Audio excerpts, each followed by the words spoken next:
The Super Nintendo is 30 years old today, August 23rd, 2021. It released back on the same day in 1991, and time has definitely flown by. I have so many fond memories of this console. Looking back at it, I know in North America we got the Super Nintendo with the more boxy form, which a lot of people, they say, hey, I prefer the way the Super Famicom looked or the Super Nintendo in Europe, but I still have a lot of nostalgia for the way it looked in North America. I mean, that's the way it was. That's what we grew up with.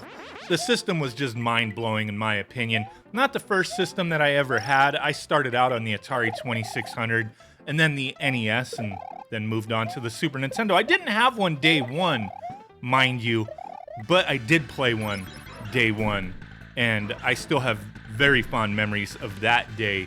A buddy of mine, my best friend at the time, by the name of Jarrell, I remember his birthday was in the beginning of September, and I do believe his family got him a Super Nintendo a little early for his birthday, and the day he got it, which was the day it launched, I remember going over to his house, and we stayed up all damn night playing Super Mario World. We played through the entire game, beat it, started playing it again. That's some of the, the fondest memories I have of the device was, this system was when it first came out and hanging out with a friend of mine, chilling and playing this, system and playing Super Mario World. It was fascinating. Coming off of playing Mario 1, 2, and 3 on the NES and then seeing the graphics here, Super Mario World. I know so many games on the Super Nintendo had Super in front of it, and it kind of got annoying after a while, I guess, but really these games were super when you compared them to the previous iterations. I mean, there's so many games here that continued on with the Super Nintendo from the NES. All those IPs from Nintendo continued on and just looked amazing and played great. The games on the system, sure, every console that's released, there's going to be clunkers, there's going to be bad games, but on the Super Nintendo, there's just so many games that I consider perfect. I couldn't see them being any other way.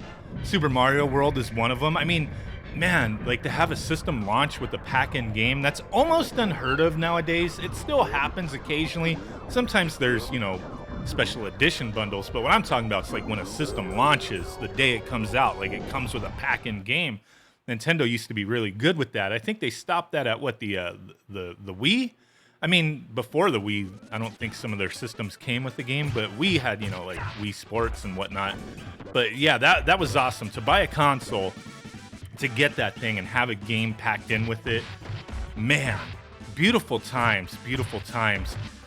The memories of playing these games, like I really started to love role-playing games on the Super Nintendo. Sure, I played a few on the NES, and I loved those as well, but the Super Nintendo really brought it out. With the more complex systems, bigger stories. Like I said, everything was kind of super here. Playing the Final Fantasy games on here. Squaresoft had so many freaking awesome games on the Super Nintendo. You had Mario RPG, Chrono Trigger, Secret of Evermore, Secret of Mana, Final Fantasy 2 and 3, Mystic Quest, I guess, if you really like that kind of thing. But yeah, so many awesome games, so many fond memories. This system got me through some tough times at certain points, and I can appreciate it. This is like one of those consoles that I just always think about and I'm always playing. When the Super Nintendo Classic Edition came out, I was so freaking hyped for that thing, even though I have a million ways to play these games. And I think with my channel and the way I've approached things over the years, it's all been about the games, like different ways to play these games. And if you play on the original hardware, modified systems, if you emulate, if you play on a clone console, you play on your PC, you play Super Nintendo games on the Switch, to me, it just doesn't matter. Like there's no elitist nonsense going on around here. I mean, some people may try to bring that in, like whatever your preference is your preference. To force that on other people is just redonkulous, in my opinion. If you enjoy the games, play them any which way you want. And the Super Nintendo is definitely one. Like, I appreciate it so much. I've played it so many different ways. And I really think the Super Nintendo was one of the consoles that really pushed me towards exploring emulation and trying to relive the past and finding different ways to play these games. Because, there wasn't official means for a lot of this stuff out there. I always support official means if it makes sense, but there's just so many games lost to time. Nowadays, like, screw it, play it however you want. it doesn't really matter.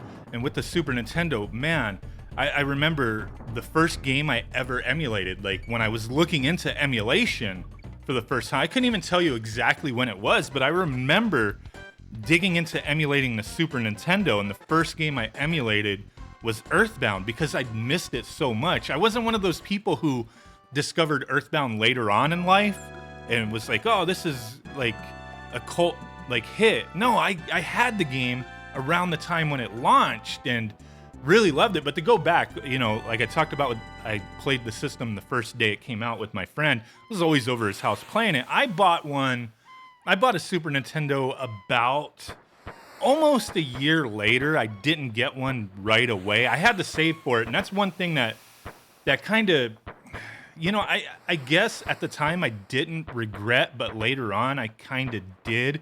But I always continued on with this trend for the longest time up until like recently, kind of. Like, I don't just trade in my games to get games. Like, if I don't play a game, I'll get rid of it. If I don't like it, I'll sell it. But back then, the way I got my Super Nintendo was I just saved every little bit of cash I could find. If I found 50 cents in a payphone, like, you better believe that shit got put in like a little sandwich bag or a freaking lunch bag and saved, like a little jar. So I don't remember. It got saved. It got set aside because I had to get me a Super Nintendo. Like, I wasn't the kind of person where it's like, oh, friend, can I come over? I want to play the Super Nintendo. Like, that was an occasional thing. Like, I hanged out with my friends to hang out with them, not to use them to play their video games. But sometimes it worked out to where that's what we did on occasion. But I had to have my own. And I remember, you know, getting to that point where it was like, all right, I have so many NES games, I just have to get rid of them. And I did the same thing with Atari. Like, I traded a bunch of Atari stuff to get a few bucks to buy, like, NES games back in the day. But that's what I did to get the Super Nintendo. Saved up, scrounged up every little bit that I could, freaking traded in all my NES stuff. And then so many years later, it's like, fuck, man, I really wish I hadn't have done that. But at the time, it was like, what's the latest and greatest? Look at these graphics, man. Like, I'm playing arcade games at home. Like Street Fighter, Teenage Mutant Ninja Turtles, Killer Instinct later on. Like, this was the system that really made me feel like I had an arcade machine at home. With all the arcade ports, Sunset Riders, I mean, there were so many of them, numerous. Sure, a lot of the games were kind of gimped compared to the arcade versions, but it was the first time that it really felt that way to me. Yes, back in the day on the NES and Atari, we had arcade games galore, but like, there's always like more compromises, I think, during that time period than with the Super Nintendo. The Super Nintendo, the compromises were kind of smaller, and sometimes they were actually beneficial. Some games wound up being, you know, tweaked, levels added, that kind of thing. But looking back, even after I got a Super Nintendo of my own, some of my fondest memories of the console were playing it with my friends or watching a friend play a game. Like, as for instance, I remember my buddy, his older brother, bought Final Fantasy II, and I played the first one.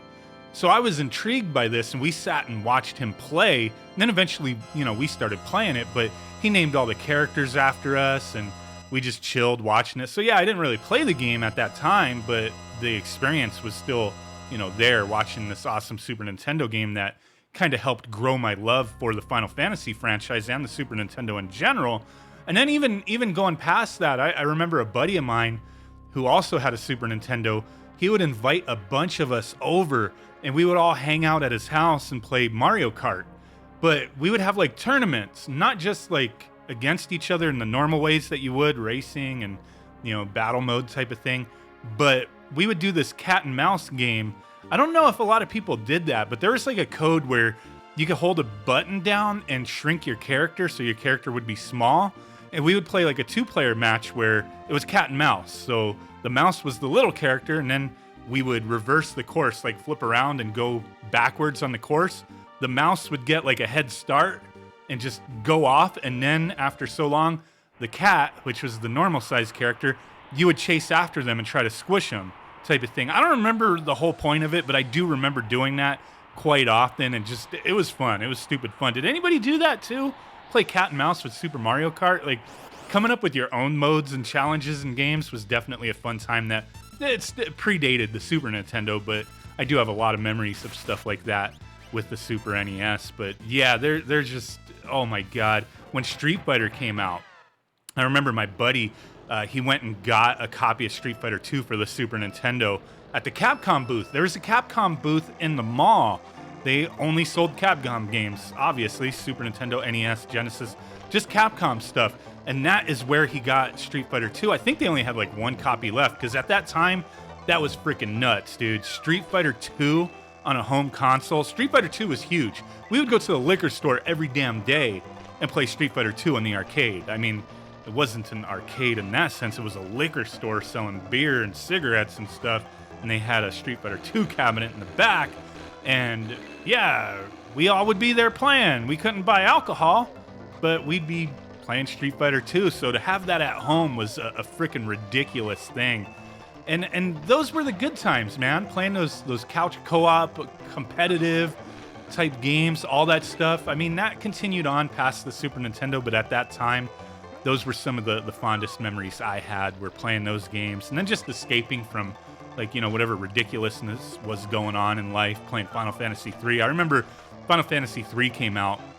I spent, like, I remember it was close to $100 getting the actual game and the strategy guide.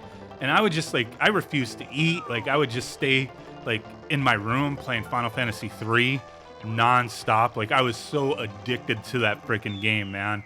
Like, just an awesome time. So many fond memories of the Super Nintendo. And they continue on because, like I said, I still play the Super Nintendo all the damn time because there's so much that I missed. There's so many things that I want to relive. It's an awesome system to just go back on and take a look at stuff. I mean, there's games that you never played. There's games that people have translated, patches, hacks. There's all sorts of craziness on the Super Nintendo. Let me know what your fondest memories are of the Super Nintendo down below in the comments. And with that said, guys, I really do appreciate y'all watching. Happy birthday, Super Nintendo. And I will catch you on the next one. Peace out, bye-bye, and boom. Bye!